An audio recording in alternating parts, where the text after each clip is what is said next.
తన అవసరాలు తీర్చుకోవడం కోసం మా గ్రామ పంచాయతీల నిధులను పక్కాదారి పట్టించి ఇతర అవసరాలకు వినియోగించడం రాజ్యాంగం విరుద్ధమని ఆంధ్రప్రదేశ్ రాష్ట్ర పంచాయతీరాజ్ చాంబర్ రాష్ట్ర అధ్యక్షులు వైవీబీ రాజేంద్ర ప్రసాద్ ఆరోపించారు. గ్రామాల అభివృద్ధికై పూరించిన సర్పంచులు సమర శంకురావం రెండో దశ ఉద్యమంలో భాగంగా రాష్ట్రమంతా పర్యటిస్తూ ఈరోజు అనకాపల్లి జిల్లా మాడుగుల నియోజకవర్గంలోని చౌడవాడ గ్రామంలోని ఏపీ రాష్ట్ర పంచాయతీరాజ్ చాంబర్ అధ్యక్షులు మాజీ ఎమ్మెల్సీ వైవీబీ రామచంద్ర ప్రసాద్ పర్యటించి ప్రజల సమస్యలు అడిగి తెలుసుకున్నారు. చౌడవాడ సర్పంచ్ దాడి ఎరుకో నాయుడు ఆధ్వర్యంలో ఏర్పాటు చేసిన గ్రామ సభలో పంచాయతీరాజ్ చాంబర్ నాయకులు పాల్గొన్నారు. ఈ సందర్భంగా రాజేంద్ర ప్రసాద్ మాట్లాడుతూ కేంద్ర ప్రభుత్వం 14.15వ ఆర్థిక సంఘాల ద్వారా రాష్ట్రంలోనే 12,918 గ్రామ పంచాయతీలకు పంపించిన 8,629 కోట్లను రాష్ట్ర ప్రభుత్వం పక్కాదారి పట్టించిందని రాజేంద్ర ప్రసాద్ ఆరోపించారు. రాష్ట్ర ప్రభుత్వం తన సొంత అవసరాలు తీర్చుకోవడం కోసం గ్రామ పంచాయతీల నిధులు తొలగించి సర్పంచులను 3 కోట్ల మంది గ్రామీణ ప్రజలను మోసం చేస్తుందని ఆయన ఆగ్రహం వ్యక్తం చేశారు. రాష్ట్ర ప్రభుత్వం మొండి వైఖరితో మా సర్పంచులను తీవ్ర మనోవేదకు గురవుతున్నారని ఆవేదన వ్యక్తం చేశారు. రాష్ట్ర సచివాలయానికి ముఖ్యమంత్రి ఎలాగో గ్రామ పంచాయతీకి సర్పంచ్ కూడా అలాగే అన్న విషయం రాష్ట్ర ప్రభుత్వం సీఎం జగన్ గుర్తుపెట్టుకోవాలని హితవు పలికారు.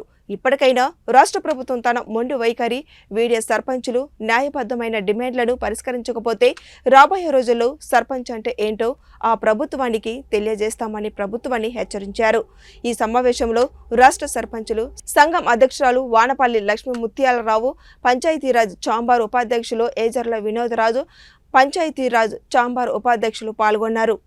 అంటే సర్పంచులు ఎంపీటీసీల యొక్క ప్రమేయం ఉంది. జన్మభూమి ద్వారా వచ్చినటువంటి పనుల్ని సర్పంచులే తీర్మానం చేసి సర్పంచులే చేసేవాడు. ఆ జన్మభూమి కమిటీకి చైర్మన్ కూడా సర్పంచ్. ఇంత స్పష్టంగా ఉంది. కానీ ఈ రోజున సర్పంచ్కి తెలియకుండా, సర్పంచ్కి చెప్పకుండా, సర్పంచ్కి సంబంధం లేకుండా మీ పార్టీ నాయకుల్ని గృహసారథులని పెట్టుకొని, వాలంటీర్లను పెట్టుకొని సచివాలయాల ద్వారా లబ్ధిదారుల్ని ఎంపిక చేసి వాళ్ళకి పంపిణీ చేయటం కూడా ఏ రకంగా సమంజసం? ఇది పంచాయతీరాజ్ వ్యవస్థని నిర్వీర్యం చేయటం కాదా? సర్పంచుల్ని ఉత్సవ విగ్రహాలు చేయటం కాదా? మీ జిల్లాలోనే పంచాయతీరాజ్ శాఖ మంత్రి గారు ఉన్నారు, బూడి ముత్యాల నాయుడు గారు. ఆయన పాపం కనపడ్డం వినపడ్డం. ఆయన పేరుకి రాష్ట్ర ఉప ముఖ్యమంత్రి కూడా అని అనుకుంటా. సరిగ్గా మా సర్పంచులకు కూడా ఆయన పేరు తెలవదు. అంటే మా సర్పంచులకే కాదు, పంచాయతీరాజ్ శాఖ మంత్రి, రాష్ట్ర ఉప ముఖ్యమంత్రి బూడి ముత్యాల నాయుడు గారికి కూడా పని బాట ఏం లేదు.